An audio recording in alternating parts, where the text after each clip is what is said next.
dekada 70, may isang binata sa Mindanao na may matayog na pangarap, ang maging piloto. Pero meron daw sa kanyang ibang plano ang Diyos. He is the leader after the Almighty Father's heart, for He has seen the heart of this man. Siya'y naging pastor, nagpakilalang itinalaga ng Diyos na magliligtas sa sanlibutan. At tinawag ang sarili bilang Appointed Son of God.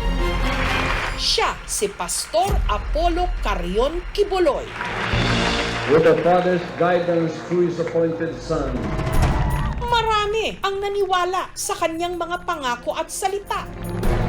Kaya milyon-milyon ang umanib sa itinayo niyang simbahan, ang KOJC o Kingdom of Jesus Christ. ako po'y tumitingin sa nakikita ng Diyos.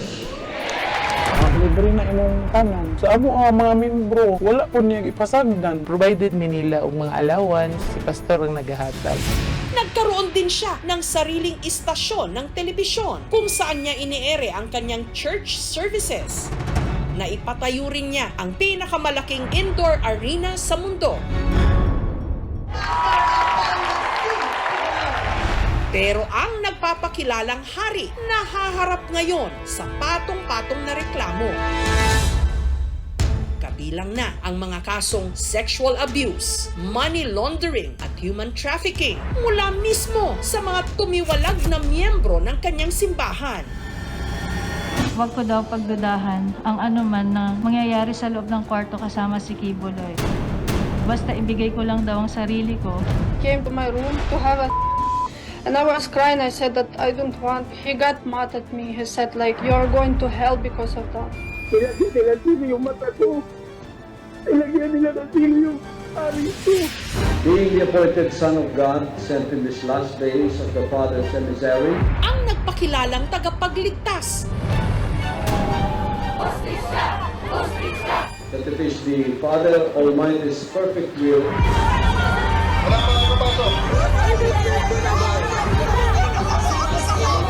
that He intervenes Maililigtas kaya ang sarili sa pangil ng batas?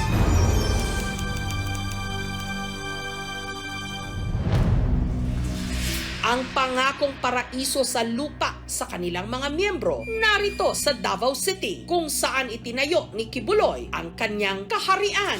Dito ko na natagpuan yung mga kapayagang nasa mensahe ko na ngayon na pinapangaral ko sa buong sanlibutan. Ang Appointed Son of God na nagpakilala ring owner of the universe, tumira sa magagarang mansyon at nagkaroon ng marangyang pamumuhay. Naging malapit siyang kaibigan ng mga nasa kapangyarihan, kabilang na si dating Presidente Rodrigo Duterte. Whatever I have in the ministry as a blessing, nasishare ko sa kanya. Yung mga binigay ni Pastor Kibuloy, sigurado bang it does not come with strings attached? There's no strings attachment. It's just real friendship. Ang dati nangarap maging piloto, nagmay-ari hindi lang ng helicopter, kundi pati na ng private jet. Pero ayon sa ilang tumiwalag sa kanilang simbahan, ang lahat ng karangyaan ito nakuha ni Kibuloy kapalit ng sakripisyo ng kanilang mga miyembro. Isa sa mga original na kasapi ng KOJC ang nooy 15 anyos na si Arlene na nasa Amerika na ngayon. 14 years old noong una po ako nakabisita sa simbahan ni Pastor Kibuloy. Meron silang free na sasakyan, tsaka meron silang free na mga snacks hanggang nakapag-decide kami na mabaptize na. Bawat miyembro, obligado raw manlimos o magsulisit para sa kanilang simbahan. Yung quota ko nung time na yon is 6 to 800. Yun sa umpisa yon. Si Arlene huminto ng pag-aaral at lumuwas ng Maynila. Depende kasi yan sa gusto ng leader kung ano ang gagawin. Kung magtitinda, hindi maubos yung paninda mo, hindi ka pwedeng umuwi. Naranasan naman daw umikot ni Nathaniel ng Mindanao para manghingi ng donasyon. Papasok ako sa mall, yung sa mga buses, magsasalita lang ako doon, ibigay ang mga sobre. Yung nakukolekta na pera ay pupunta talaga sa kingdom para kay Kibuloy. Para sa ano to? Practice teacher lang po. Practice teaching? Porsigido silang gawin ang lahat dahil ang mga miyembro raw na hindi aabot sa quota may naghihintay na parusa. Katulad ng naranasan noon ng dating miyembro ng KOJC na si Carla, hindi niya tunay na pangalan. Pinasquat po kami, pinano ng logbook. Ipapahiya po kayo sa harap ng mga workers. Sabihan kang magpag-amis na may demonyo ka. Ito po yung tinatawag naming workers house or mansion. Diyan po yung mga ng mga nagtitinda, naghaharana, nagsosolicit. Diyan sa lugar na yan nangyayari yung mga pananakit.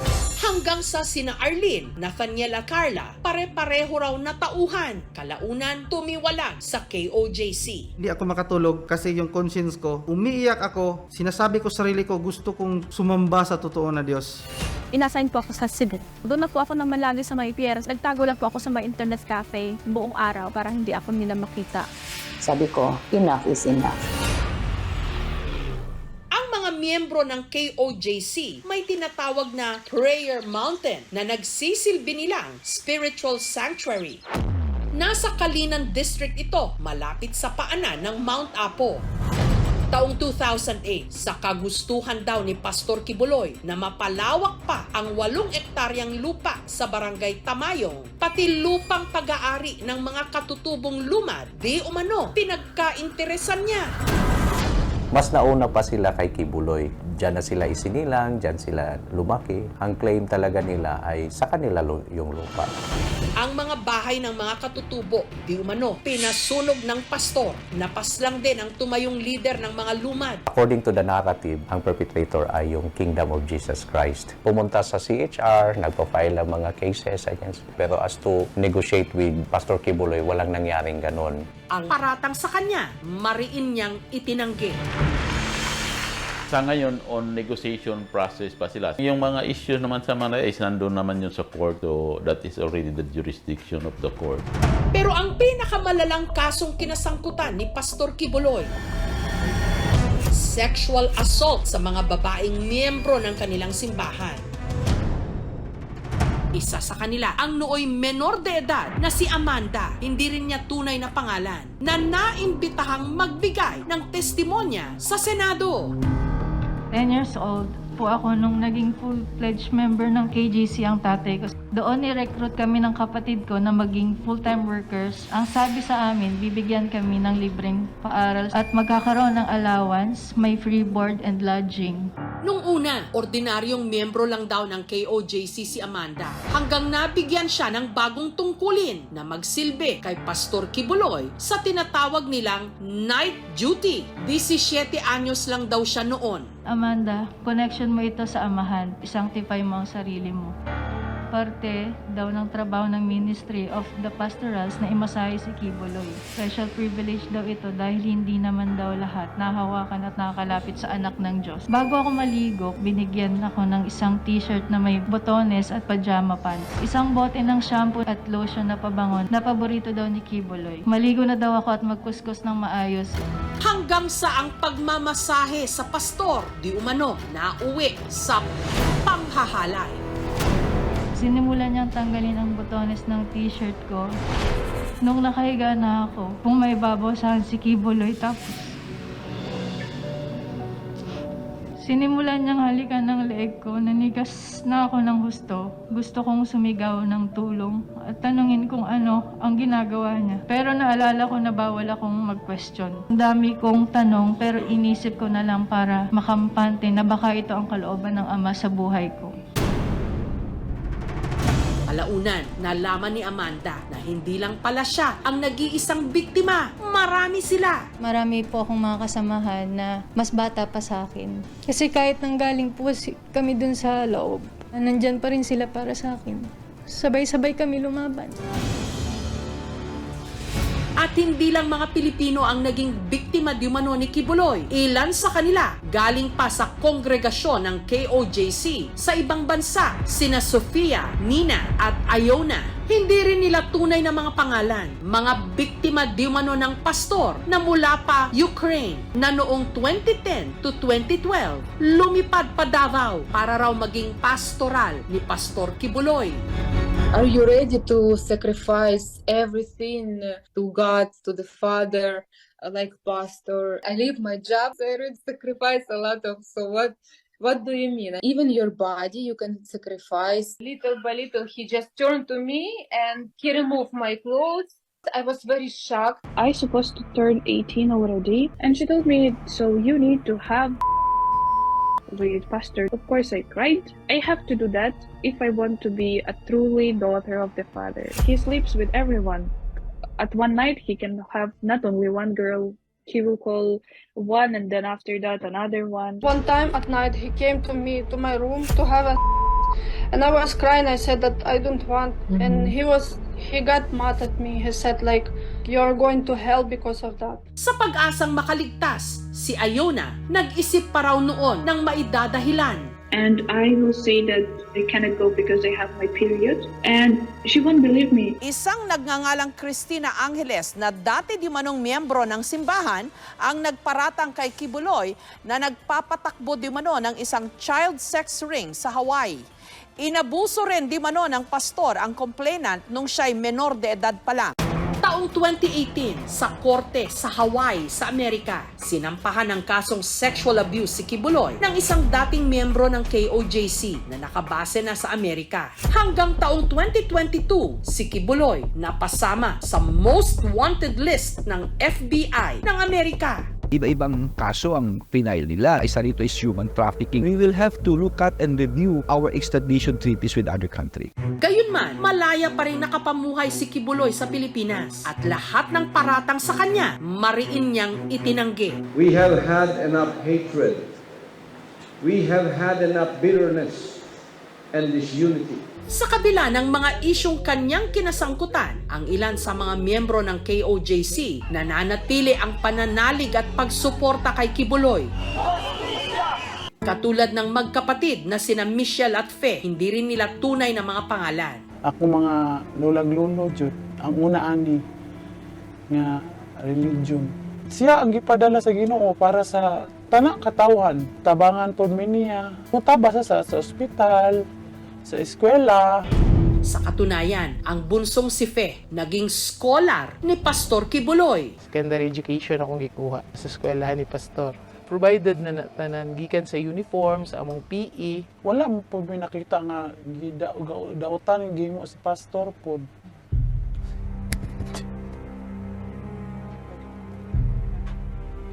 Wala magimo si Pastor sila. Pero ilang gingon ana ba? Gipasang ilan nila nga di mo tinuod. Ang pwedeng tawagin dyan ay religious extremism. I-accept ka nila, tutulungan ka nila. So nagkakaroon ka ng stability. Ibibigay nila yung katotohanan nila at yun lang ang pwede mong paniwalaan at sundin. So hanggang ma-inculculate na yun sa iyong pananaw, hindi mo nakikwestonan ng kahit anong sabihin nila. Isa siya sa pinaka-powerful religious leaders. Kailangan ma-emphasize na kahit meron kang kalayaan para manampalataya, may limit yun. Para sa ilang full-time members ng KOJC, ang kanilang simbahan may istriktong patakaran.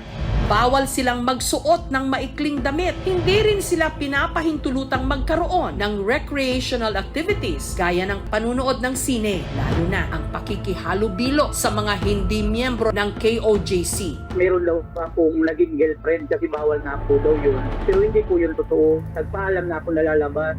Hindi nila po ako pinayagan. Sa mga hindi raw susunod sa mahigpit nilang patakaran, ang parusa, di umano, kamay na bakal. Nung nilagay nila ako sa Bartolina, 14 po kami. Ilagyan nila sino yung mata ko. Ilagyan nila na sino yung ari ko. Ilagyan nila sino yung bibig ko.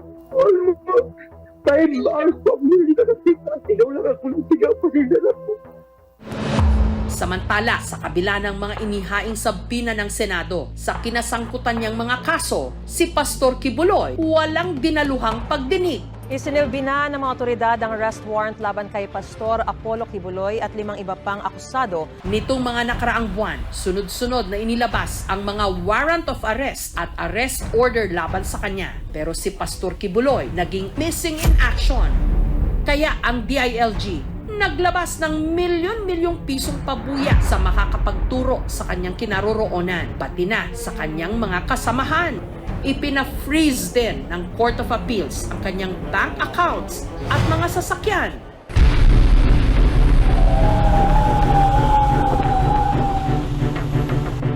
Sa paghalughog sa KOJC compound,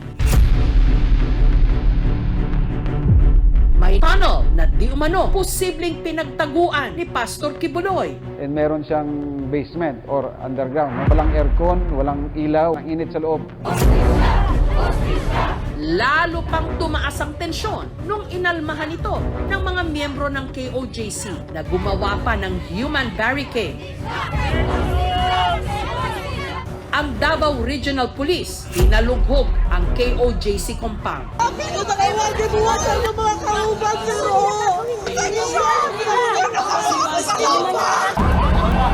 Isang miyembro ng KOJC ang namatay matapos atakihin sa puso. Naging magulo ang operasyon, lalo na nung tutulan ito ng daan-daang mga taga-suporta ni Kibuloy. Hanggang nitong September 8, si Pastor Kibuloy napasakamay na ng mga otoridad. Yung pag-serve natin ng warranty sumabot ng 16 days. Na-corner kasi siya sa isang building. Yung ating regional director nagbigay ng ultimatum sa kanya, if hindi siya magsusurrender within 24 hours, i-assault na namin yung building. So doon sila na-pressure. Well, he surrendered. Note that the police has been there for the past 15 days. Pero hindi talaga siya nakita. Was there an actual restraint? No. Dinala ang mga akusado sa Camp Crame. Pastor Apollo C. Kibuloy is hopeful na since he already submitted to the custody of the law, that the proceedings against him would be fast-tracked so that he would be able to obtain his liberty. He would be able to prove his innocence in court. Kuya, maghaharap please. Any message sir to their followers? Tatag lang. Dalawa kasi po ang kaso niya. Yung sa Pasig ay ang tinatawag po nating human trafficking, no bail. Yun naman sa Quezon City, tungkol doon sa exploitation, no? O sexual molestation.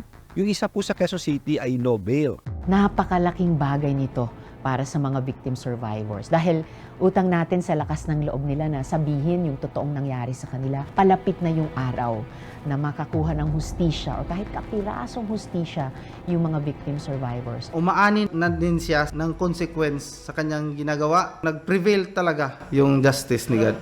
Mula nung inaresto si Kibuloy, lumantad ang 5 pang mga biktima di umano ng sexual abuse ng pastor. Allegedly sexually molested by Pastor Kibuloy, and 13 years old pa yung edad nila until such time na naging legal age na sila. Kung ano man yung gagawin nila ay yun yung parang kanilang passes to heaven. Sir, bakit mga bata? Ang isa lang nakikita ko siguro, ang bata ay pure. Yun yung sinasabi na ganun pa rin sila, intact pa rin yung pagkababae nga nila dahil ang nakipagtalik sa kanila ay Espiritu ng Diyos. Takot yung mga bata. They are being threatened nga na hahabulin sila ng angels of death.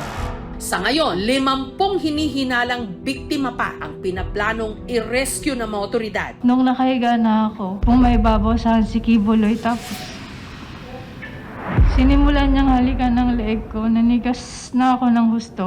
Samantala, si Amanda, na taong 2019 pa nagsampa ng mga kasong trafficking, child abuse, sexual abuse, and forced labor complaints laban kay Kibuloy, nito lang Biyernes, sumailalim sa arraignment. Sobrang saya po kasi hindi ko po inaakala na sa haba-haba ng panahon, nagvo-voice out ako, lumabas na po talaga at nag-arraign.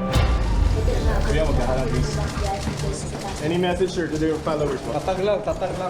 Si Kibuloy nag-plead na ng not guilty sa patong-patong na mga kaso laban sa kanya. Sinubukan naming hingan ng panig ang kampo ni Kibuloy pero hindi sila nagpaunlak. Pero naglabas sila ng official statement. You cannot be forced or allow yourself to be forced to do anything against your own will, no matter what. Samantala, ang tanong ngayon sa pag-aresto kay Kibuloy, sino ang tatanggap ng pabuya na 10 milyong piso? Sa civilian informant, sila po yung makakatanggap ng reward. Pero dumadaan po yan sa masusing proseso, sa national headquarters. Wala pong participation yung police doon. Sa pagkakadakip ng isa sa most wanted ng FBI, umaasa ang kanya di umanong mga biktima na hindi na matakasan pa ng nagpakilalang anak ng Diyos. Being the appointed Son of God, ang batas dito sa lupa.